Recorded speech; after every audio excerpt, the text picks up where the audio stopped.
السلام علیکم، آپ دیکھ رہے ہیں پیشن نیوز اور میں ہوں مائی خبر شامل کرتے ہیں راولپنڈی سے، جہاں پیشن نیوز پیز ایٹ آفس راولپنڈی کی افتتاحی تقریب کا انعقاد کیا گیا۔ چیئرمین پیشن نیوز اور سینئر وائس چیئرمین پیز ایٹ راولپنڈی کاشف تنویر مغل اور C E O passion news اور وائس چیئرمین پیز ایٹ راولپنڈی محمد عدیل شہزاد مغل کے زیر اہتمام آفس کا شاندار افتتاح کیا۔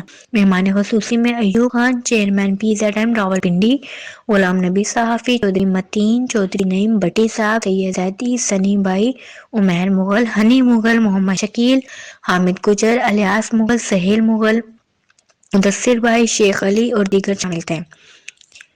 آفس کا افتتاح تنویر مغل اور لطیف مغل نے کیا۔ مہمانوں کی بڑی تعداد تقریب میں شرکت کے لیے آئی تھی۔ دعا کے بعد کیک کاٹا گیا اور میٹنگ کی گئی۔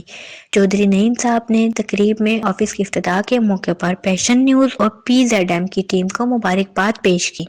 ایوب خان کا کہنا تھا کہ انشاءاللہ پیشن نیوز اور پی زیڈ ایم ادارہ پورے ملک میں اپنا نام بنا رہا ہے۔ افواج پاکستان کی محبت عوام کے دلوں میں رہے گی اور اس جذبے اور خلوص کے ساتھ پیشن نیوز اور پی زیڈ ایم کے ساتھ ہے۔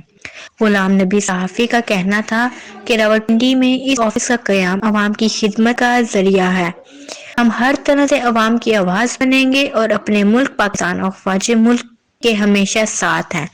صحافت کی ذمہ داری میں کوئی کمی نہیں آنے دیں گے اور صحافت کی آواز مظلوموں اور غریب عوام کی آواز ہے جو کبھی رک نہیں سکتی، جھک نہیں سکتی۔ پاکستان زندہ باد۔